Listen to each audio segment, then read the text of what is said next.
So we're going to pick up with assessing the nutritional status of a client, but I wanted to go back and just show you in your text where the age-related changes were. And if you subscribe to my highlights, they are highlighted.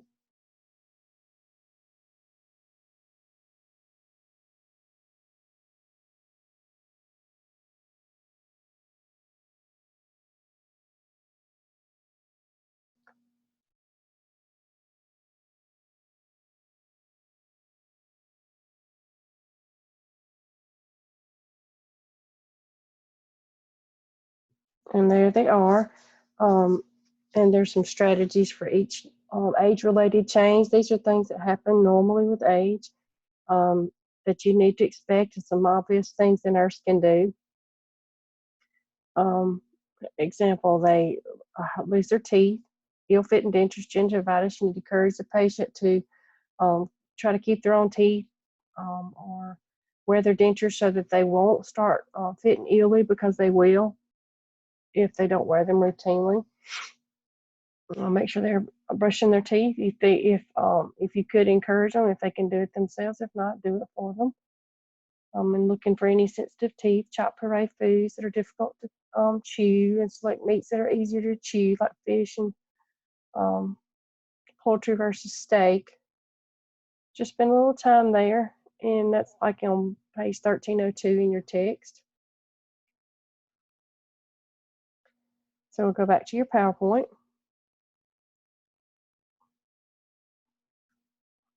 And we just talked about the different common alterations in nutrition and therapies. I think the last one we talked about was risk for aspiration happens, after neuromuscular problem or with aging or stroke. Maybe they're not even able to swallow their own saliva. Anyways, let's move on to assessment. You have several roles as a nurse in assessment, and you always first gather history. Collect data by asking a health history type of questions. You're going to look at their dietary. So you're going to do a more focused assessment on the nutritional needs. Things like do a 24-hour recall. There's plenty of examples in your text highlighted: food diaries, calorie counts, food frequency records, or diet history. Assessing the good intake and output. That ties right in with nutrition and intake. Checking for any food allergies or intolerances, and looking at their medical problems and see if there's any medical nutritional diets or special diets that they're on. Look at their socioeconomic factors, because if they can't buy foods, then that's going to lead to health problems. Sometimes people have fixed incomes. They have to weigh, whether they should get their medicines this month or food. So, especially in the winter months or the summer months when the light and power bill fluctuates, but the check does not, the income does not. Look at the cultural factors. There are certain foods that are common to their culture, or some things that are restricted. Do all those things. This ties right back into nutrition. You had culture at the first of the semester. And then you may be asked to get some anthropometric data. Some of this you get pretty much on your own, but sometimes you'll consult the dietitian, the nutritionist. They'll ask for some additional things. Usually we always get height, weight. We plot children on growth charts. There's a male and a female chart. And when you weigh clients, you need to do some special considerations. Is it the same time of the day? Have them empty their bladder. Same amount of clothing, same scales, things like that, so that you're getting consistent weight. Look at the BMI, weight circumference. And then there's some clinical observations for nutritional assessment in your textbook. I think it's on 1298. But you assess anything from the mouth to the anus related to the GI tract. Also look at the skin and things like that. You want to observe for any barriers to eating. Sometimes it's the environment.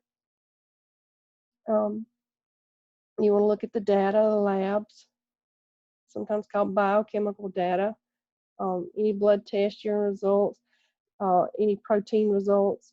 Maybe they've obtained vitamin, mineral reports and labs to help look at the client's overall health picture. Some other measurements the dietitian may ask you to get be something like a mid-overarm circumference or wrist circumference, and sometimes they'll have some standardized ratios that they use to see if the patient's within normal limits. It's usually like their circumference of their wrist or mid upper arm to their height. They'll also ask you to help them get things like tricep skin fold serial measurements to look at weight over time or nutritional. Um, it helps them paint a picture of their nutritional state overall.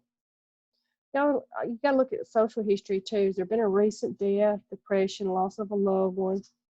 I mean, you know how COVID has affected all of our patients. They're not getting to see their families, and they're grieving. Those types of things matter. I mean, if they're not eating, you got to look at that too. Okay. Let's move on. Ideal body weight. Ladies, the men start off a little bit ahead of us, but you got to understand what ideal body weight is. It's kind of a rule of thumb, little formula there that you can use to calculate your patient's ideal body weight and see if they're below or above that, and then also weight circumference, and that's supposed to be 40 inches or more for men, MEN, and 35 inches or more for women. These increase your risk for health problems. Make sure you position the tape measure appropriately for the waist circumference, and make sure you're consistently measuring that in the same manner. Also look at the patient's family history. You know, are the parents, are their loved ones all small framed, medium frame, large frames? Look at that. It does matter. How to calculate BMI? There are classifications, and the big thing you need to know is that according to this chart that I have here, they've added 2 subclasses in the obesity category in your new fundamentals book. There's now class 1 and a class 2. 30.0 to 34.9 is class 1, and then 35 to 39.9 is class 2 obesity. Anything over 30 is obese. It's considered obese. It paints a different picture of their health risk and their ability to fight disease, whether they're underweight or overweight. But obesity increases the risk for coronary heart disease, some cancers, diabetes, and high blood pressure. And just make sure you know where your patient falls on the BMI chart. Now you have electronic records, and it pretty much calculates it for you when you put it in their height in the computer and their weight. It pretty much flags it for you. So just kind of know where your patient is falling on these BMIs. You can practice, what is a 26 BMI considered? Well, it's considered increased or overweight. A 14 is considered underweight. Anything below 18, you need to seriously look at it too, just as seriously as you do those high BMIs. They're increased risk for mortality. These patients can get any type of little virus or bug, and it will just wipe them out. And you need to also assess a patient's recent weight loss. Is it intentional? Are they following a healthy weight loss plan? Are they just being radical with it, or is it unintentional? Unintentional weight loss needs to be investigated. Also, rapid shifts in weight may indicate fluid shifts. So here's a key concept you need to write down: that 2 pounds of weight gain overnight equals usually 1 liter of fluid. And so it's going somewhere. And this is really something you really monitor real well as a good nurse on patients with kidney disease and congestive heart failure. So 2 pounds of fluid overnight, 2 pounds of weight gain overnight is a 1 liter of fluid. So that's why you need to be consistent in how you're weighing your patients. There are BMI percentiles for children. We talked about growth charts, male and female. There's also a breastfeeding growth chart. Anything over the 95th percentile is considered obese. They have a curve, and they standardize these children based on norms. And then let's go on into assessing the subjective and objective data. Subjective data would be things like the patient reports fatigue, anorexia, indigestion, nausea, lack of satiety. Then objective is, you can see they have hair loss, they have dry, scaly skin, maybe they have bow legs, they have vomiting, spoon-shaped brittle nails, maybe they fall asleep easily, or they're short of breath with exertion, they have mental status changes, changes in weight, diarrhea. hadn't had a bowel movement in a while, nodules in their lymph nodes and thyroids. Um, those are things you can actually measure. Um, because you got to look at their diet history, health history, look at their medications. Those medications will play roles in it, but also, as far as it can, medication can affect appetite, can affect absorption. It also is a big player if you don't have good nutrition, plenty of protein carriers. Medications are not going to work effectively. You don't have enough receptors. Um, Things like that. Look at social history. Do they drink? How much do they drink? Dietary patterns. You can weigh these patients in the bed, on bed scales. They're not always as accurate. Just depends on your facility, what type they have. But you can get a length on them in the bed if they're bed bound.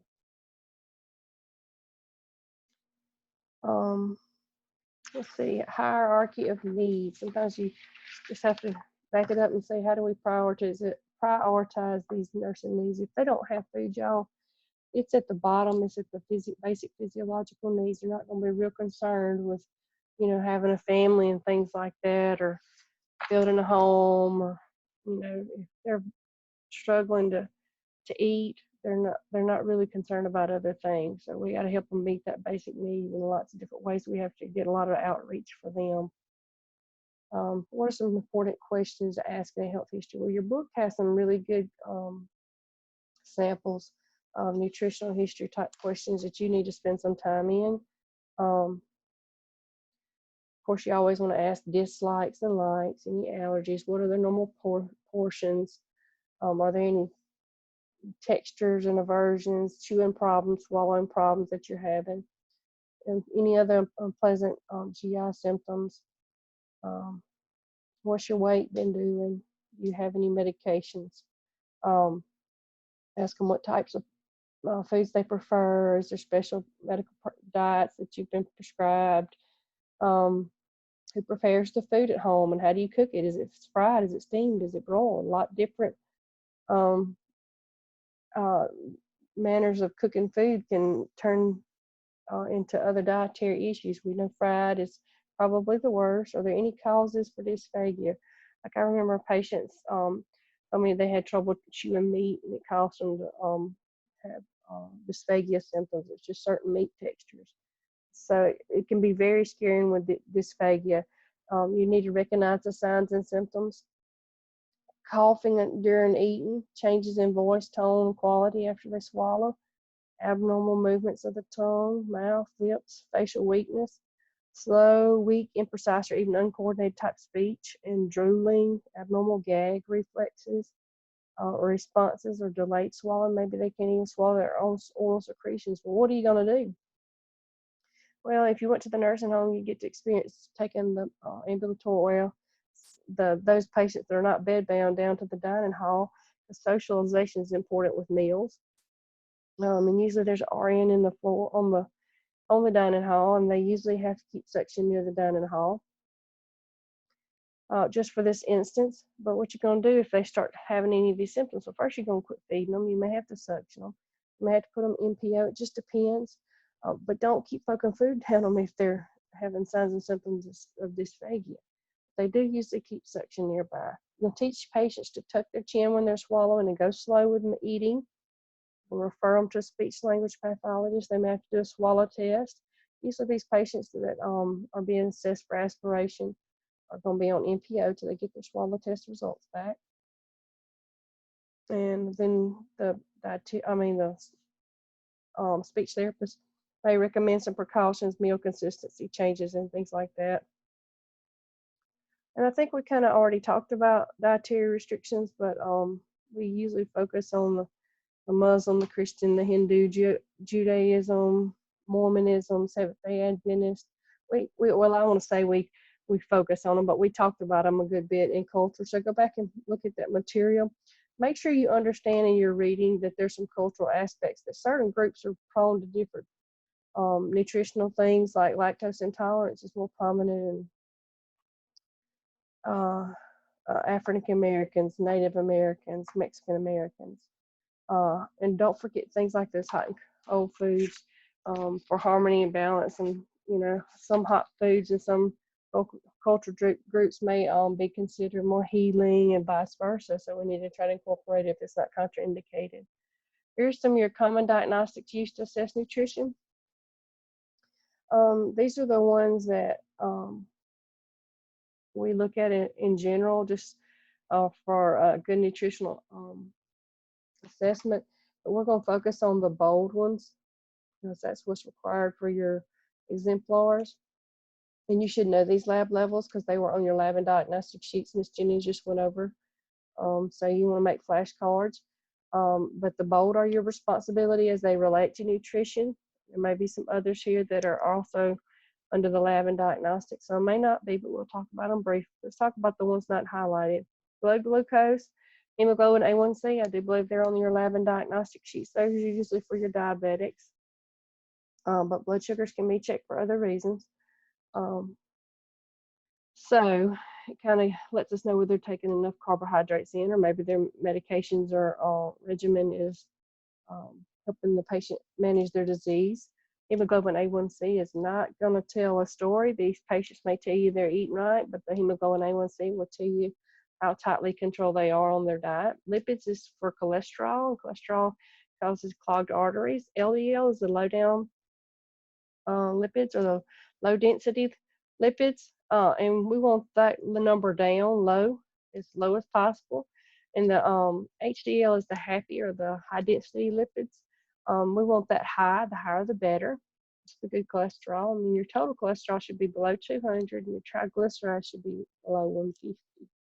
And that's directly related to your diet. Electrolytes, we kind of talked about sodium and potassium. And I want to make sure that students right now recognize that K, just standalone K, is an electrolyte, potassium. It is totally different than vitamin K, and that's very common for students to kind of get those confused. Not all students, but sometimes first semester students will get those two confused. And make sure you understand K, the electrolyte is potassium. Vitamin K is totally different. They're not related. They're totally two different things. DEXA scan, they'll scan patients' bones for the density to make sure they don't have osteoporosis. Vitamin D helps with bone, muscle strength. It's usually produced by the sun, so we have prohormones in our blood. Iron binding capacity, you'll learn more about that in, like, I think, third semester when you're dealing with the anemias. But your ability's got to be able to bind, and your body's got to be able to bind iron. And so sometimes we pull that blood test to see where we're at on the anemias. BUN and creatinine is a kidney function. To both of them together, usually a run, but your book really just focuses on BUN. It kind of lets you know hydration status as well, which is kind of when we pull it into nutrition. Newborn screens are lifesavers.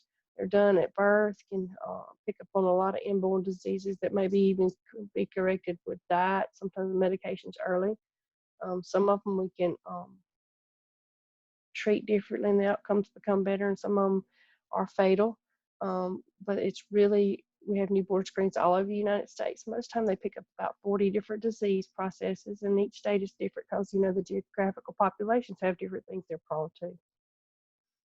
Oxygen sat, you know, we're looking at our blood's ability to oxygenate the tissues, and it may be related to the hemoglobin being low, and our sats will be low if our hemoglobin's low. Chest x-ray, looking for, you know, maybe something like pulmonary edema, which is fluid in the lungs caused by overhydration status, maybe a kidney failure status. That's about all we can say as far as chest x-rays relate to nutrition. Let's go back to protein, albumin, prealbumin, hemoglobin, and hematocrit. Protein, prealbumin, and albumin directly look at your nutritional status, particularly your protein stores.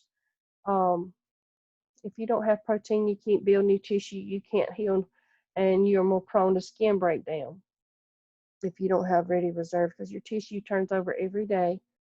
So believe it or not, it does matter. Make sure you know the norms for protein is 6 to 8. Prealbumin is 19 to 38, and albumin is 3.4 to 5.4. It's just looking at your body's overall malnourished state.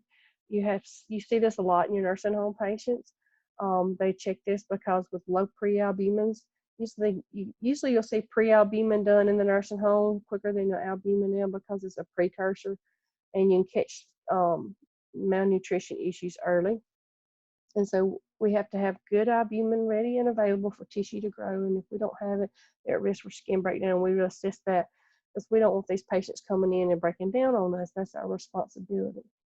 I think that's about all I want to say on that. Let's talk about hemoglobin hematocrit. You know, there's different ranges for the male and the female, and you do make sure you spend some time in it. If they're too low, they may be anemic.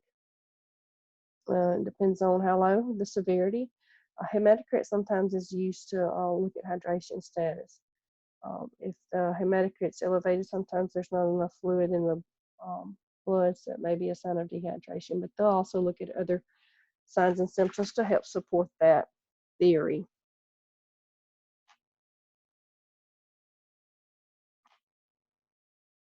All right, let's move on. Okay, here's your practice intake and output question. It's 2 parts, and whoever is in charge of pausing this can pause it and let you calculate this because you need to practice. This is a first semester skill you need to make sure you all master. Some of y'all are coming along with that in clinical, some of you are still struggling, so let's just practice it. And after you pause, I'll give you the answers and you can compare. Pause. Okay, let's restart. The first answer is 2,620 milliliters. You got to remember 1 ounce equals 30 milliliters. The second answer is 2,580 milliliters. All right, and here's some of the overall nursing interventions related to nutrition that we're going to talk about. Teaching, monitoring their status, ways to stimulate appetite, assisting with feeding. Yeah, you're going to be feeding patients that can't feed themselves. You may not see that as much in the hospitalist setting, but usually we go to the nursing home and you do get to feed a lot of patients. And so make sure you review that skill in your skills book, okay? Provide oral nutrition. We're going to talk about short and long-term nutritional support, giving meds via PEG or other alternate route, and then collaborative interventions versus independent interventions. Special diets will be discussed and are your responsibility. MyPlate.gov is a government program to teach us primary prevention. And medicine is food, or food is medicine, and nutrition is health. You are what you eat. This is a tool to help us stay healthy in the United States. It's recommended that people get 30 minutes of exercise most days of the week and either reduce fat, reduce saturated fat and low sodium and low refined sugar cholesterol diet. We want to increase your intake of complex carbs, fiber, and water, eat more fresh fruits and vegetables. Then it talks about, if you go to myplate.gov, the oil choices, we need to use more olive and plant-based oils versus animal fats because they are loaded with hydrogenated oils, and saturated fats clog our tissues and arteries. So also when you go to myplate.gov, it talks about veggies. Potatoes don't count, or french fries don't count. Sorry, waffle fries do not count, people. So the more veggies, the better. The greater the variety, the better. And then with your fruits, you want to try all the colors. For a well-rounded diet, you need to drink water, tea, or coffee with limited or no sugar. Limit your dairy to 1 to 2 servings a day. And juice should only be 1 small glass, if at all, a day. Avoid sugary drinks. Shop on the edges of the store aisles. That's where the less processed foods are, all the fresh fruits and meats and vegetables are.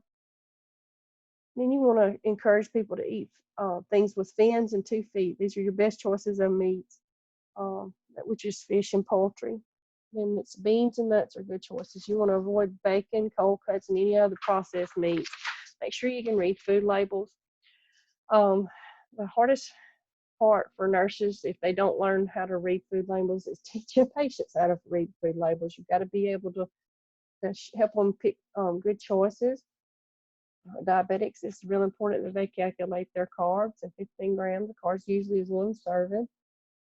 And if you look at this label here says you gotta look at the serving size, and serving size of this one has 4. I mean, if you're sitting down eating a whole bag of chips, it may be 18 servings if you eat the whole bag at one sit down. So that's why we need to eat at the table and not eat mindlessly. Look at the serving size, it does matter. Total fats. Fats has more calories than per gram than the carbs and proteins. Remember when you did your reading, fats have 9 calories per gram.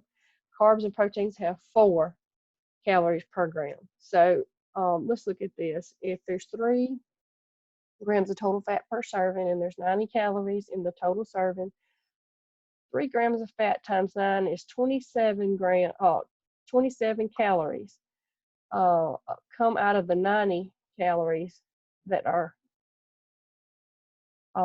just fat. So that's very high in fat content. So that's important for them to make good choices. If it's only 90 calories and not 27, did I say? 9 times 3, 27 of them are fat, which they rounded to 30, which are estimates. That's a poor choice of food. You want to get nutrient dense food so that you're getting a lot of the good things out of them. So make sure you know how to read labels. Spend some time here in these labels.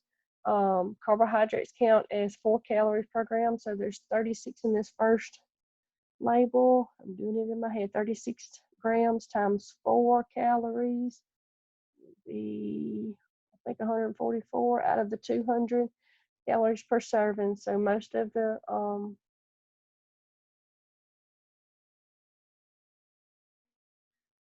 that's 144. That would be total calories contributed to carbohydrates per serving. So make sure you read food labels, y'all. Let's go back to collaborative interventions. You're going to be working with different, collaborative means working with different disciplines. You're going to have to work with your dietitian. They may adjust and change meals, consistencies, modify the diets. You're going to be working with them to individualize dietary plans. May have to work with the dentist about their teeth and the dentures. May have to work with the healthcare provider about medications. Some medications to help appetite. There's 4 medications that are listed in your objectives. 3 of those are for appetite. One of them is for yeast or thrush or candida of the mouth, which is you treat with nystatin. The other 3, Megace, Periactin, Marinol, are all used to increase and stimulate the appetite. There are supplements that may be prescribed by the doctor, or vitamins, or even weight loss medicines or cholesterol medicines, maybe even parenteral nutrition. Patients that are morbidly obese may be candidates for surgery, so you may be consulting the surgeon. You may need to consult home health services, community service agencies, in efforts where you try to discharge them from the hospital. May need to work with occupational therapists on getting some kind of proper nutritional utensils to help them. Need to talk to the social worker maybe about Meals on Wheels, WIC, SNAP, things like that are available for patients. What is medical nutritional therapy? Well, it's just an approach for treating a medical condition by their diet. You got to tailor their diet. There may be an H. pylori diet. They have to avoid spicy things that aggravate reflux, coffee. They may have to avoid caffeine, citrus, pepper, NSAIDs. They can't smoke. They would advise no large meals. So it's amazing how much of our teaching really should revolve around nutrition in medicine, because it is so key. And I attached some special diets that would go under medical nutritional therapy in a separate PowerPoint. I even have the brow diet, which is a gluten-free diet, very common, a low residue diet. Low sodium diet may be necessary for hypertension patients, for cancer patients, chemo patients, anything that affects the patient's taste. You might want to use chilled foods or spicy foods. Small frequent soft foods may be necessary if their mouth is sore. If it's a patient has low iron and we're trying to get their iron up, they may be on supplements. Um, so if they give iron, it is indicated that you give it with vitamin C, it's better absorbed. So spend some time on these special diets and print it out and use it throughout your nursing school career and commit it to your memory. You'll be using it over and over again. But don't let diet be a barrier. I'm giving you the tools now that you can use throughout the program. Some independent nursing interventions, which means you don't have to have a doctor's order. You may just teach things about food safety, how to prepare food, to prevent foodborne disease, teach them to wash their hands, wash fresh fruits and vegetables, separate utensils and cutting boards from clean, anything that's been handled with uncooked food shouldn't touch cooked food. Um, use meat thermometers, no raw meats, unpasteurized milk, teach them no leftovers after 2 days, and simple things like these are independent. Make a pleasant environment. Have them toilet before they eat. Allow rest before the tray comes so they're not tired or they'll feel like eating. Because when you're out of breath, you can't eat. Ensure the patient receives their appropriate nutrition. Feed them slow, smaller bite sizes. Assess for swallowing trouble. And give them sips of fluid in between, their preferred fluid. And if their appetite's not good, then you need to consult the physician about maybe a stimulant, provide comfort. Talk to a dietitian about ways you can get foods in their diet that when they have an altered taste, which is real common right now with COVID. I used to take this activity, these special diets right here, and give you grocery bags and plates and let you pick out items that you would put on the plate or from the grocery store as you would choose these diets. But I'm not going to be able to do that in the setting today. So let's just do talk about certain alternative diets like vegan. We'll talk about all the clear and consistency diets here in a minute. But make sure you understand vegetarians consume plants. Vegans are vegetables only. Lacto-vegetarians, they drink milk, but avoid eggs. Ovo-lacto-vegetarian, they avoid meat, fish, poultry, but they do eat eggs and milk. Then you may hear something about Zen macrobiotic diets, usually rice, grains, herbal tea types, very poor nutrient diet. There's a fruitarian diet where they only eat fruits, nuts, honey, olive oil. They're both poor nutrition diets. But most of these diets I have either in your material, your PowerPoint, or in your book, or in that special diet slide that I attached into the module. So you can spend some time on it. Low bacteria, I haven't really talked about that a whole lot, but you're not going to usually give patients that are immunocompromised any fresh fruits. You're not going to use tap water with them because they're so fragile. But spend some time looking at these diets. Here we go. Let's get into the special considerations. Clear diet may be indicated to minimize digestion and leave minimal residue in the stomach, maybe like before they have bowel surgery or an endoscope. They may even have acute GI disorders, but the initial post-op time may be also where they're on clear liquids first and see how they tolerate it, and then they start advancing their diets. Even they can do this after gastroenteritis. After the patient has a little tummy rest, they'll advance their diet.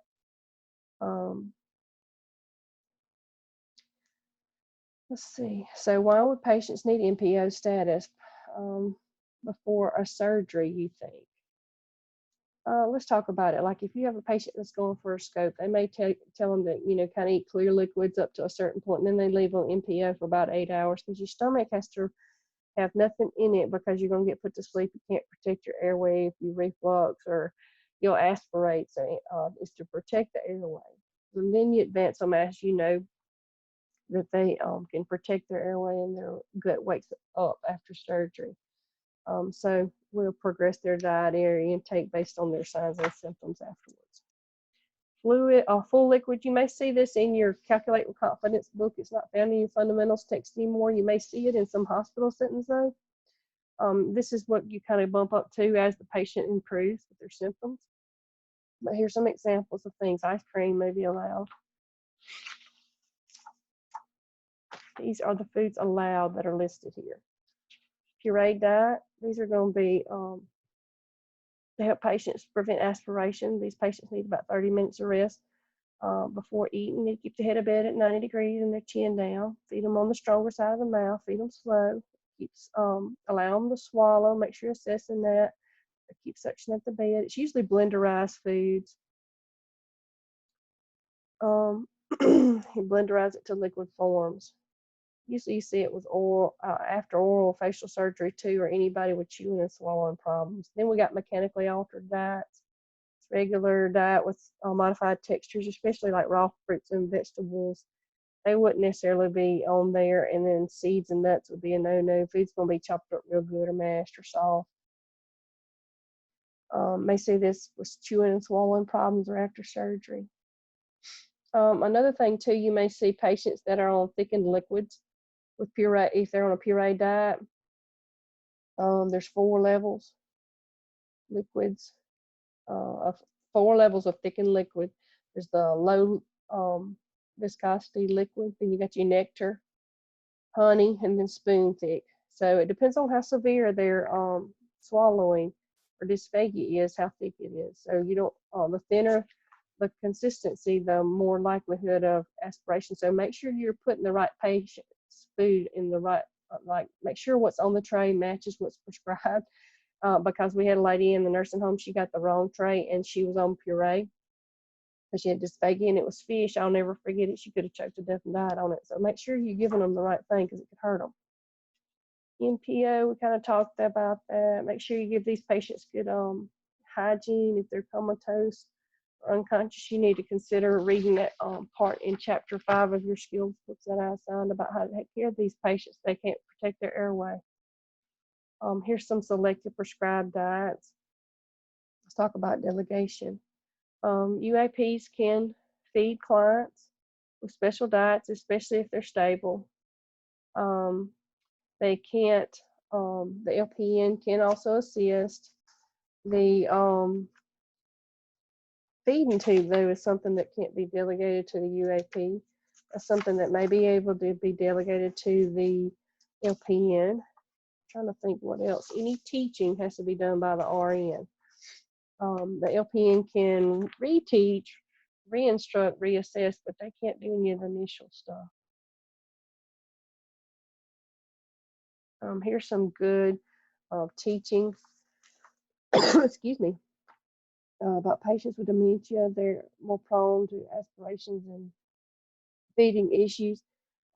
Sometimes mainly they tire out or they forget how to eat, and so there's some prompts here that does a real good job. You want to maintain a home environment. It needs to be a pleasant place to go eat. So make sure you spend some time. These are very good interventions here. I don't want to read them to you. They come straight from your book. And then patients that have dysphagia, there's some things that you can do to prevent aspiration right here. And aspiration is airway, so make sure you spend some time reading this. It talks about the consistency of thickened liquids. I mean, they thicken water, they thicken coffee, y'all. We need to make it look as appealing as it can, because that's the only way they can get it if they have orders for that. They'll try to sneak coffee and stuff like that, but it could hurt them if it's not thickened. And sometimes it comes in a pump, it comes already pre-thickened. Sometimes it comes with a powder to thicken it. So know what you have at your facility, y'all. Here's some very common nursing diagnoses related to nutrition. We have a lot of self-care deficit in our nursing homes. Anything with risk 4 is RF is risk 4. Those are your potentials, and we know the only potential nursing diagnosis that would precedent any actual problem would be risk for aspiration, because that is your airway, that is your priority. Let's talk about feedings.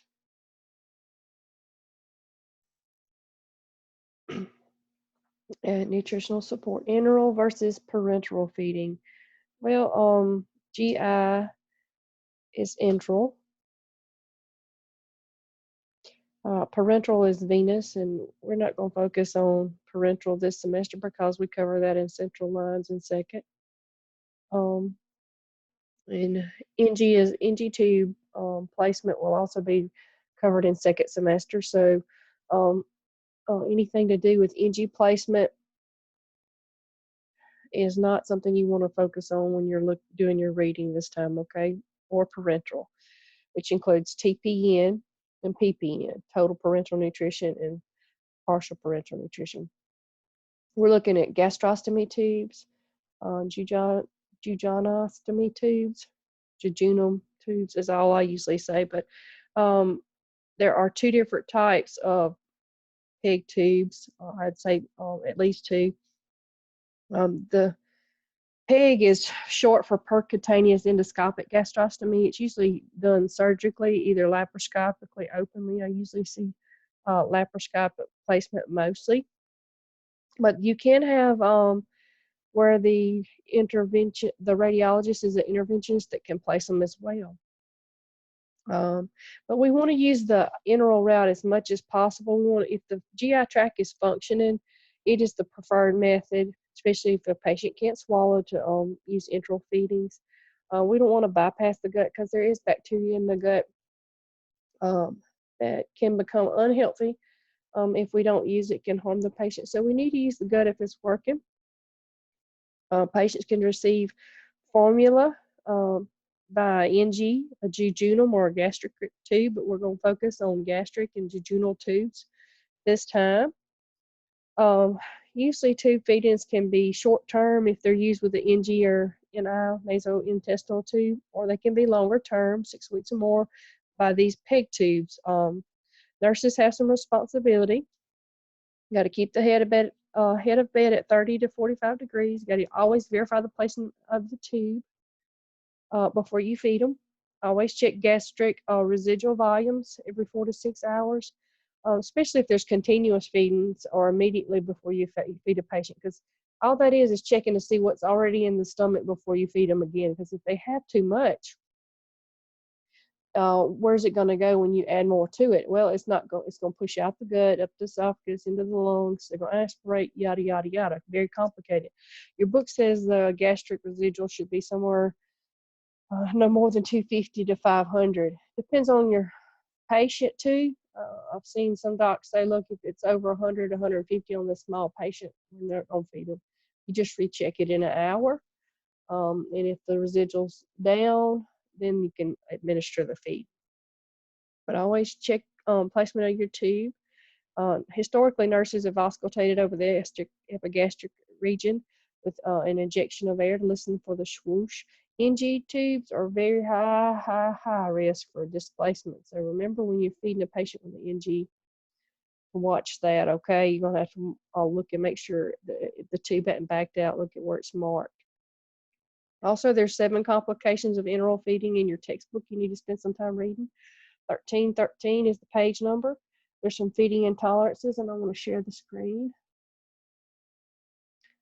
It says absence of nausea, vomiting, minimum or no gastric residual, absence of diarrhea and constipation, absence of abdominal pain or distension, in the presence of bowel signs. That's all what you should expect. Anything outside of that may mean they're not tolerating their feeding, but there's also other complications that your books talks about. There's 7, like I said. Let me get it to going again. The 7 that are listed in your book I want you to read about. First is aspiration. You got to set these patients up as poor nursing care when these patients have PEG tubes and they come in with aspiration pneumonia. Clogged tubes are very common. Nasal erosion with the NG or NI tube, diarrhea, other GI symptoms, and an unexplained extubation. Sometimes the stoma as well gets infected. Monitor the stoma. The book does a good job telling you about ways that you can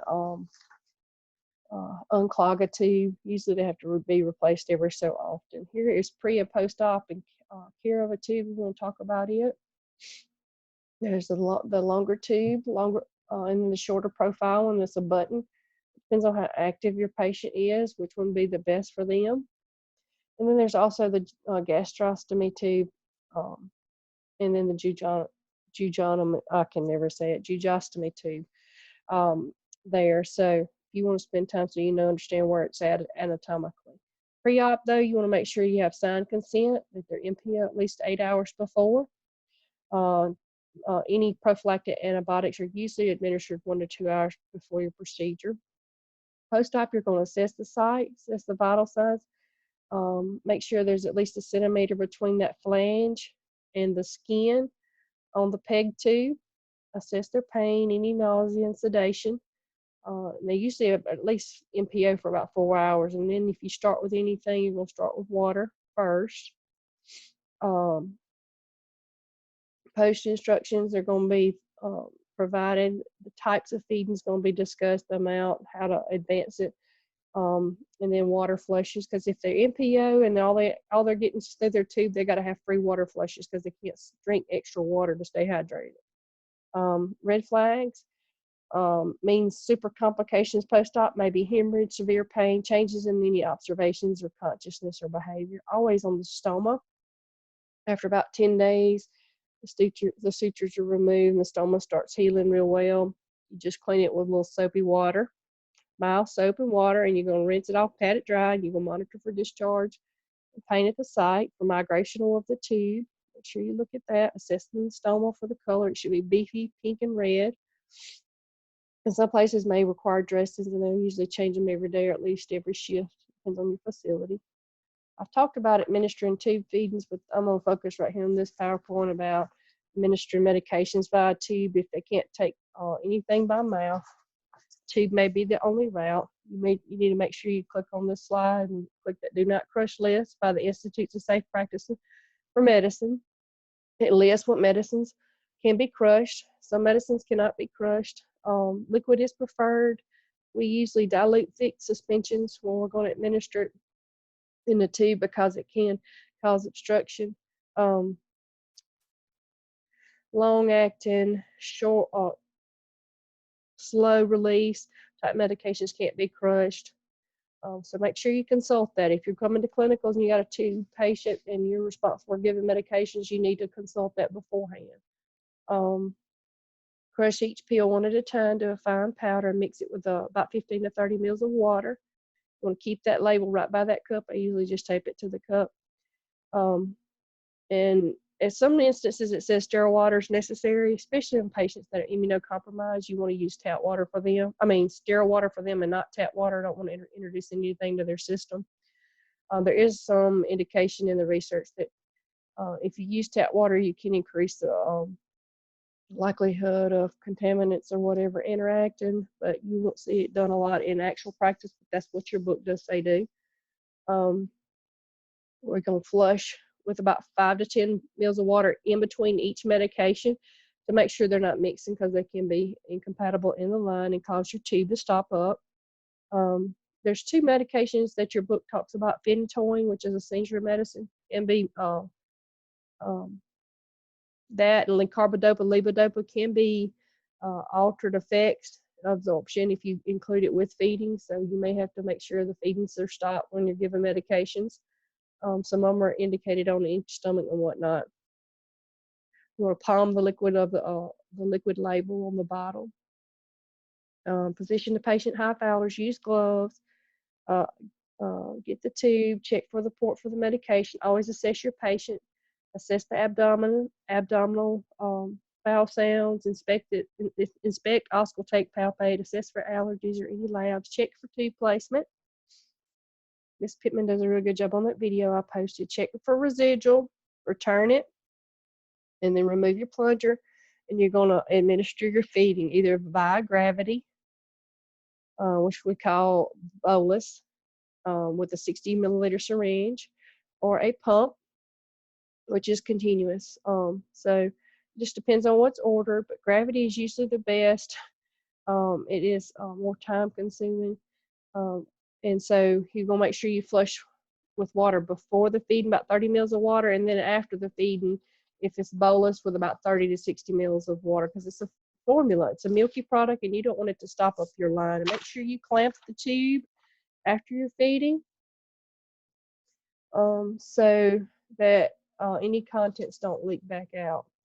Let's see, I have some images.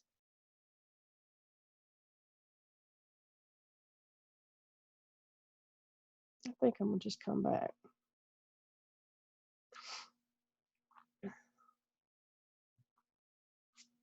There's some images that I wanted to show you that you may have to collaborate with occupational therapists and get ordered.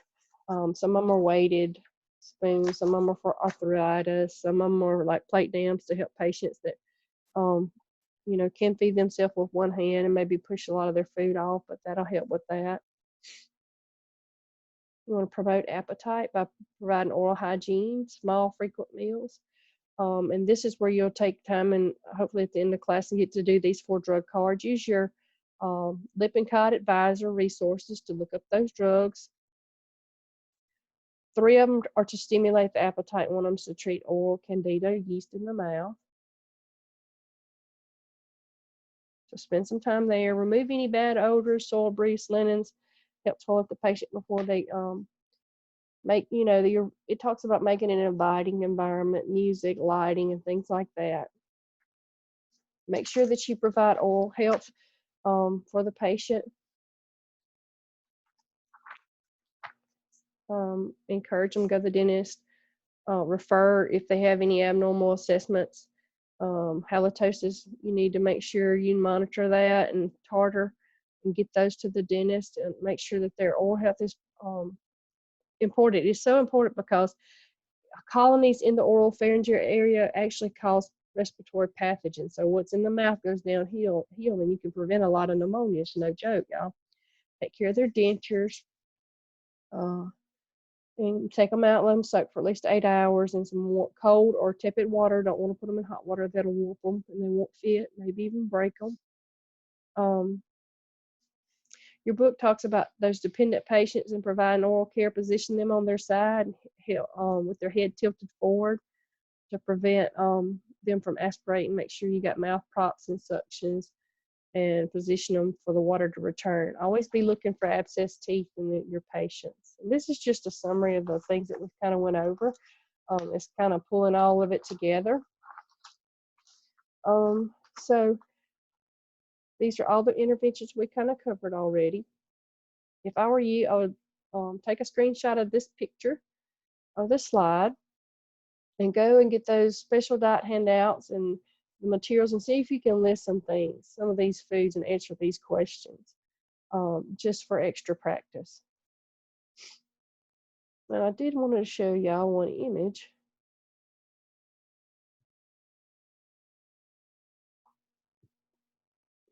Here's a 60cc syringe. I think Ms. Pittman uses something very similar to this for her bolus feeding via gravity. We don't push it as force feeding. And then here's the kangaroo pump for the continuous feeding. It can come with a bag. Some of them come with a feeding bag and a water flush bag, and you just schedule the water flushes ever so often. You don't ever have to disconnect from the patient. It's so cool, saves you a lot of headache. But another thing we don't talk about a lot is intermittent feedings. That means patients that may not get feedings continuously or every 4 to 6 hours through the day. It may be just at nighttime. It may be just on weekends. You may see patients on PEG tubes that can swallow some. Maybe they just don't have enough ability to meet all the nutritional needs, and we had to put them on a PEG. So remember, some PEG tube patients can't take anything by mouth. Some do, and some of it's just a supplement. So every patient's different. So learn as much as you can about tubes. It's pretty cool. Thanks, y'all. At this time, I think your teachers are going to break you up, let you do your drug cards, and we have a little game.